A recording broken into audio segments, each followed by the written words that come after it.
gland. This is the sweat gland duct. The arteriole to sweat gland, ito, right here. Subcutaneous fat on all the yellow ones. The subcutaneous arteriole, itong mga red dito. The Pacinian corpuscle, itong green. The subcutaneous venule, itong blue. Myelinated nerve fiber, ito. The connective tissue of hair follicle, ito. External root sheath, itong blue. The cortex of hair, itong camouflage color. The medulla of hair, yung gray. Papillary vessel, ito, which is in the papillary of hair. This is the dermis, the whole thing.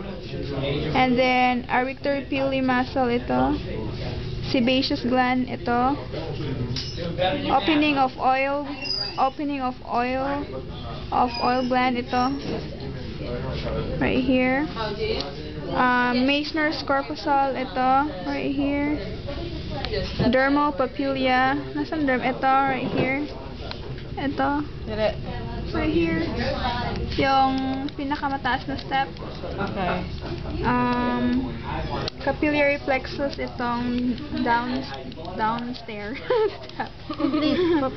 The capillary plexus of dermis. Okay. Ito. The superficial opening of sweat gland duct, right here. Ito. Then stratum germinativum or stratum basale is this one right here. Itong pinakalas.